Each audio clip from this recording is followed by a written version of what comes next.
Video शुरू करने से पहले मैं दरख्वास्त करूँगा कि ऊपर मेरे चैनल का लिंक दिया गया रोमान ज़ेलदार एडवोकेट।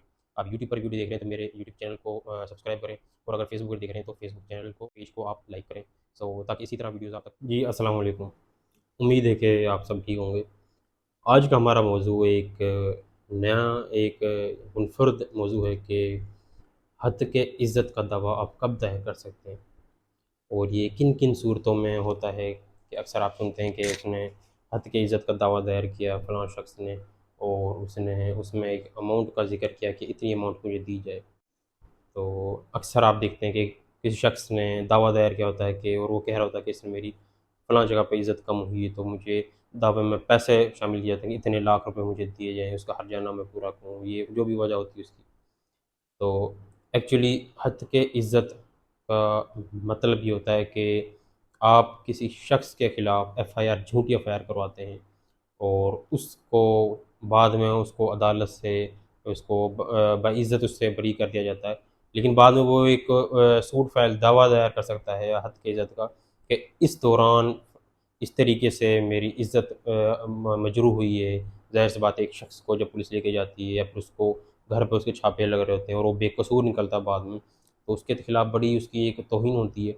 तो वो ऐसी सूरत में जो उसको लॉस हुआ होता है, तो वो अपना एक दावा दायर कर सकता है अदालत में उस शख़्स के खिलाफ़ कि इतने लाख रुपए मुझे दिए जाएँ। और अगर ये साबित हो जाता है कि एविडेंस जो उसके पास होते हैं उनसे प्रूव कर देता है, तो वो दूसरा जो शख़्स होगा लाज़मी तौर पर उसमें वो जो दावा दायर करेगा वो पैसे उसको देने पड़ेंगे, वरना उसको सज़ा होगी इसमें। अब हम इसमें देखेंगे क्या आप किसी के खिलाफ़ जब एफ़आईआर झूठी करवाते हैं, यहीं पर एक दावा दायर कर सकते हैं, या और भी फ़ॉर्म्स हैं। इसकी रिटन फ़ॉर्म भी हो सकती है कि आप किसी को लिख कर देते हैं कुछ और लोग उस पर अमल करते हैं, आपके खिलाफ़ एक इश्यू क्रिएट होता है, और यहाँ पे भी आप हद की इज़्ज़त का दावा दायर कर सकते हैं। उसके अलावा सोशल मीडिया पर आजकल जिस तरह चल रहा है कि आप किसी के खिलाफ़ कोई ट्रेंड चला देते हैं, तो उसका साइबर क्राइम में जो आप होता है वो आप हद की इज़्ज़त का उसके खिलाफ़ आप दावा दायर कर सकते हैं। इसी तरह ये कि इसी तरह आप सोशल मीडिया पर किसी की तस्वीर को आप गलत इस्तेमाल करते हैं, तो इसमें आपके खिलाफ़ बड़ा स्ट्रॉन्ग केस बन सकता है कि हद की इज़्ज़त का। डेफ़िनेटली आप किसी को इस तरह उसकी इज़्ज़त को आप मजरूह नहीं कर सकते। तो इस तरह इस सूरत में उनके पास जो आपने सबसे, तो इसका केस फ़ाइल करने का तरीक़ाकार क्या होगा? वो ये होगा कि आप अपने किसी वकील से राब्ता करें, तो उसके खिलाफ़ वो वकील जो होगा वो नोटिस जारी करवाएगा कि आपने इस तरह हमारे जो क्लाइंट है इस शख़्स की तौहीन की है आपने इसकी इज़्ज़त में, और आपने इसका लॉस जो किया इतने लाख रुपए चंद इसको दिए जाएँ, और उसके लिए एक तारीख़ टाइम देगा। अगर नहीं करता तो आपके खिलाफ़ हम कोर्ट में जाएँगे, और स्पेसिफ़िक आप एविडेंस रखें उसके खिलाफ़।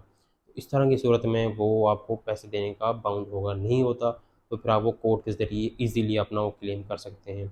तो अक्सर इस तरह हुआ कि क्लाइंट हमारे पास आते हैं, उनके खिलाफ़ झूठी एफ़आईआर हुई होती है, वो सारे प्रोसीजर से बरी हो जाते हैं। उसके बाद कोर्ट उनके जो हक़ इज़्ज़त को दावा दायर करते हैं, वो बड़े स्ट्रॉन्गली सुना जाता है उनका केस। तो क्योंकि उनके खिलाफ़ एक झूठा दावा दायर हुआ, तो इस सूरत में कोई भी शख़्स हो वो कोशिश करे किसी को, आजकल जिस तरह सोशल मीडिया का दौर चल रहा है, सोशल मीडिया पर किसी भी प्लेटफ़ॉर्म पर कुछ भी कहने से पहले सोचे कि आप जो कर रहे हो क्या आप उस पर सच्चे हो, या किसी की जाने-अनजाने में आप उसकी इज़्ज़त को लोगों के 10 लोगों के सामने ख़राब ना कर दें। कुछ ये भी होता है कि आप किसी की वीडियोज़ को लीक कर देते हैं।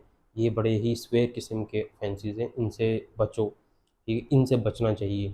ये आपको बड़ा ही स्वेर किस्म के उसमें एविडेंस और केसेस की तरफ लेके जा सकते हैं। तो आज के लिए हमारा यही टॉपिक था, उम्मीद है आपको समझ आई होगी। मिलते हैं इंशाल्लाह नेक्स्ट वीडियो में नए मौज़ू, नए सेक्शन, नए कानून के साथ। तो जब तक इजाज़त दीजिए, अल्लाह हाफ़िज़।